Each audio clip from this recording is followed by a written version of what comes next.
시시각각 매주 금요일은 일상생활에서 발생하는 세금에 대한 고민을 덜어드리는 시간 마련하고 있습니다. 서울시 마을 세무사로 활동하고 계신 이창식 세무사님 오셨습니다. 어서 오십시오. 네, 반갑습니다. 네, 오늘도 사례를 통해서 쉬운 세무 정보들을 알아보겠습니다. 오늘은 어떤 내용을 꾸며주실 겁니까? 이번 시간에는 사업장에서 발생할 수 있는 여러 가지 문제에 대해서 사례를 통해서 자세하게 설명드리겠습니다. 네, 사업장에서 발생할 수 있는 세무 관련 문제들. 그럼 첫 번째 사례를 먼저 보겠습니다. 매출이 발생할 때마다 세금 계산서를 발행하는 개인 사업자 A씨. 가끔씩 곧바로 발행하지 못해서 누락되는 경우가 있는데 이럴 경우 문제는 없을까요? 하는 것입니다. 그럴 수 있죠. 네, 뭐 깜빡하다가 바쁘면 지나갈 수 있는데 먼저 여기서 말하는 세금 계산서라는 게 어떤 거고 또 언제 발행을 해야 되는 건지 설명을 해주세요. 네.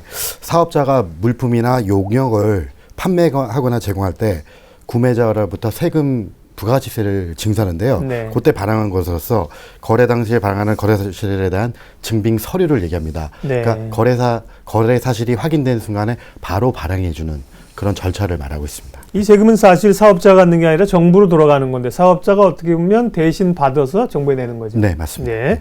그러면 세금 계산서를 물건이나 서비스를 주고 돈을 받을 때 바로 계산을 해야 될 텐데 네. 세금 계산서를 그러면 언제까지 발행해야 되는 기간이 있습니까? 그리고 그 기간을 많이 넘겼다면 바로 발행하지 못했다면 어떻게 됩니까?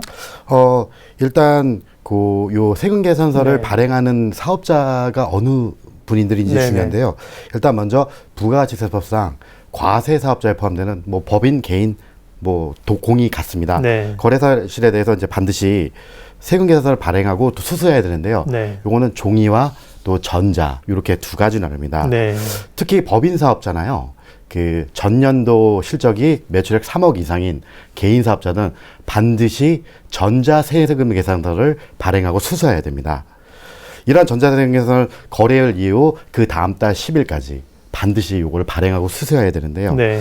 요게 제대로 이루어지지 않았을 때는 매출자는 가산세를 부과받게 됩니다. 네. 거기에다가 더 중요한 거는 그거를 샀던 사람, 그 매입자들은 매입세액 공제라는 것을 받지 못하기 때문에 네. 굉장히 중요한 상황으로 이렇게 자리 잡을 수가 있습니다. 네. 네, 근데 일반적으로 요 개인 사업자들은 부가가치세 신고를 1년에 2번 합니다.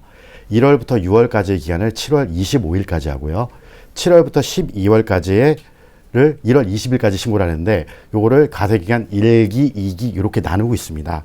그래서 만약 제가 6월 달에 어떤 그 거래가 있던 사실을 발행을 해야 되는데 요걸 발행하지 못하고 만약 7월로 넘어갔다. 그러면 1기와 2기 기간이 이게 나눠지게 됩니다. 이렇게 되면 요거를 적격한 세금 계산서로 인정을 받지 못하기 때문에 아까 서두에 말씀드린 그런 어떤 불이익을 받을 수가 있습니다. 법인 사업은 당연히 해야 될 것 같고요. 개인 사업자는 3억 원 이상인 경우에 앞서 세금 계산서를 발행해야 된다 그러는데 3억 원 이하면 그러면 계산서를 발행 안 해도 되는 겁니까? 발행하지 않는 것이 아니라 네네. 종이로 대체해서 세금 계산서 발행할 수 있다. 3억 원 넘으면 전자 세금 계산서를 반드시 해야 되고. 네, 반드시 그러면 의무사항입니다. 3억 원 넘는 사업자가 종이 계산서를 발행하면 안 되나요?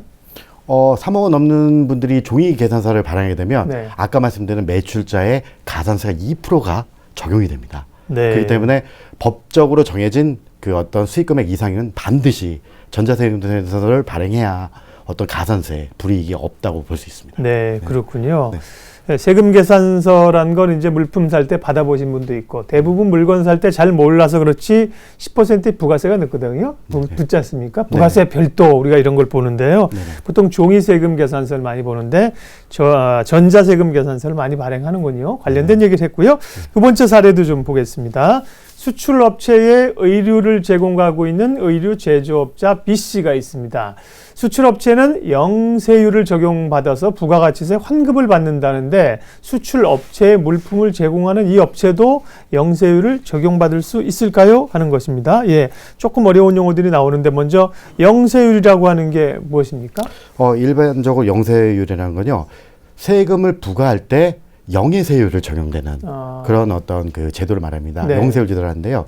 이거는 일반적으로 수출하는 업체들에게 적용됩니다. 혜택을 주는 거군요. 네네. 그러니까. 네. 일반적으로 영의세율을 적용하기 때문에 매출세액이 없습니다. 네. 그러다 보니까 본인이 매입한 매입에 대한 세금을 환급받는 그런 제도로서 어떤 수출자들의 어떤 그 납세 지원을 위한 어떤 제도라고 볼 수가 있겠습니다. 네, 우리는 뭐 수출이 굉장히 중요하니까 수출업체 지원하는 이런 세율상의 지원이 있군요. 그러면 수출업체는 이렇게 영세율을 적용받는데 지금 사례처럼 수출업자에게 어떤 뭐 원단, 물품 이걸 제공하는 이분의 경우도 영세율을 적용받을 수 있을까요? 네, 원칙적으로 영세율은요, 네. 국외의 어떤 거래에 대해서 적용되는 거가 원칙입니다. 해외 거래. 네, 해외 거래 원칙인데 이렇게 돼버리면 이거에 대한 그 수출업체에게 납품하는 업체들이 상당한 어떤 불이익이 적용을 받을 수가 있어요. 그래가지고 국내 거래에서도 일정한 요건에 충족되는 그런 업체들에도 영세율이 적용되는데요.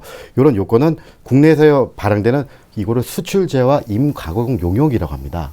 그러니까 어떤 뭐 물품을 재가공시키거나 하는 그런 어떤 업체들을 말하는데요. 이런 업체들이 내국 신용장이나 구매 확인서를 같은 어떤 그 서류를 증빙을 한다면 국내 거래라 할지라도 영세율을 적용을 받을 수 있는 그런 제도가 있습니다. 네, 그렇군요. 영세율 적용받을 수 있는 대상자가 되시는 분들은 뭐 챙겨보시면 큰 도움이 될 거고요. 네, 다음 또 한 가지 사례가 있는데요. 살펴보겠습니다. 공인중개사 사무실을 운영하는 CC, 거래 시 현금 영수증을 발행하고 있는데 현금 영수증은 거래가 이루어지는 당시에만 발행이 가능할까요? 하는 겁니다. 이번에는 이제 현금 영수증 관련된 겁니다. 대부분 물건 사시는 분들도 소비자들도 최근에 현금 영수증 많이 발행하지 않습니까? 네. 그래서 그 자리에서 보통 물건을 살 때 현금 영수증 해드릴까요? 번호 되십시오 이렇게 저도 누르고 그러는데 현금 영수증을 그러면 이렇게 대부분 그 당시 하는데 이게 일정한 시점이 지난 후에도 영수증 발행이 가능하냐 이런 질문이 있네요. 네네. 일단은 현금 영수증을 발행하는 그 사업자들이 굉장히 중요합니다. 네. 일단 현금 영수증은요 주로 사업자가 아닌 소비자에게 어떤 물품을 아니면 용역을 적용하는 그런 업체가 주를 이루는데요. 즉 소비자 상대 업종을 영위하는 사업자가 일반적으로 발행하는 것입니다. 네. 근데요, 이런 요건에 해당하는 업체는 반드시 현금 영수증 가맹점에 가입을 해야 됩니다. 현금 영수증 사업자 요건에 해당하는 경우에는 요건이 해당한 날에 3개월 이내 반드시 현금 영수증 가맹점에 가입을 해야지만 어떤 나중에 불이익을 당하지 네. 않게 됩니다. 네. 그러면은 이렇게 현금 영수증 가맹점으로 가입하는 건 모든 업체가 하는 건 아닐 거 아니에요. 기준이 있을 거 아니에요. 네네.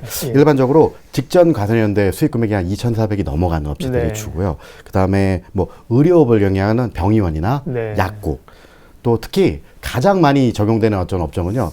이 자격증을 갖고서 어떤 수입을 영위하는 자격사들, 네. 이 주를 이릅니다. 특히 뭐 저 같은 세무사나 네. 뭐 변호사, 앞서 그러니까 공인중개사 이런 분들 공인중개사 이런 해당되네요. 분들이 해당이 되는데요. 네. 이분들은 반드시 건당 10만 원이 넘어가게 되면 반드시 발행을 해야 됩니다. 그래서 재화 용역을 공급하고 현금을 받고 나서 네. 반드시 원칙적으로 5일 이내 현금 영수증을 발행해야 됩니다. 예. 근데 만약 이런 것들을 요구하지 않게 되면 저희들이 어떤 그 끊어줄 수 있는 어떤 요인이 생기진 않는데 네. 이게 가장 문제가 되는 게 이게 나중에 현금 영수증은 그 상대방 소비자가 연말정산 받을 때 그렇죠. 굉장히 큰 소득공제를 작용하기 때문에 네. 나중에도 요거를 또 요구하는 경우가 있습니다.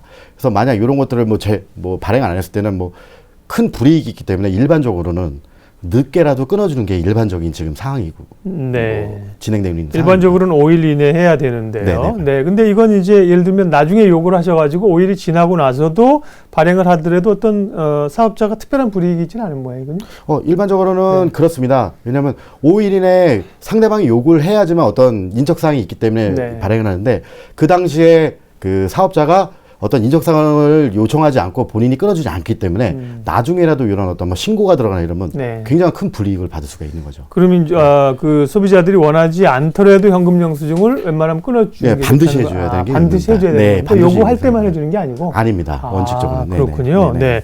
그러면 이렇게 해줘야 하는데 이제 말씀하신 것처럼 요구하지 않아도 현금 영수증을 필수로 끊어줘야 되는데 현금 영수증을 발행하지 않았다. 네. 그러면 어떤 문제가 생깁니까? 일단 가장 큰 어떤 불이익은요. 네. 현금 영수증 미발급 시에는 미발급 금액의 50%의 가태료가 붙습니다. 오, 그래서 큰데요? 뭐 2천만 원이면 1,000만 원까지 오, 이 가태료가 네. 될 수 있는 아주 큰 어떤 사업자에게는 굉장히 불리한 어떤 제도죠. 네. 또 이 가맹점에 가입되지 않았을 경우에는요.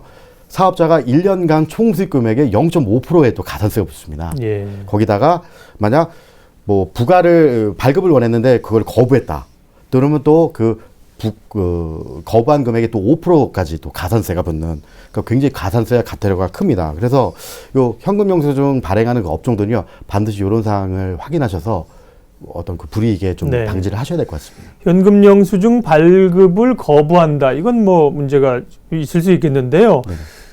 전 과세 기간에 수입 금액이 2,400만 원을 넘으면 현금 영수증 가맹 사업자가 되고 네네.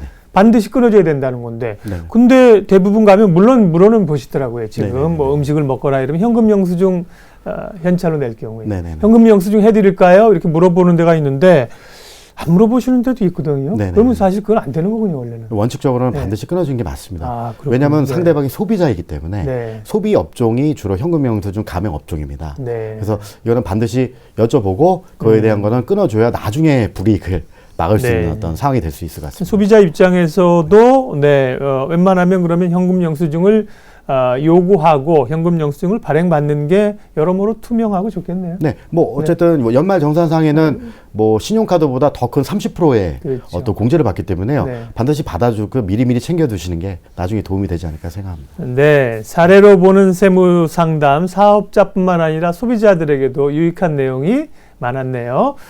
이창식 서울시 마을세무사 함께했습니다. 고맙습니다. 네, 감사합니다.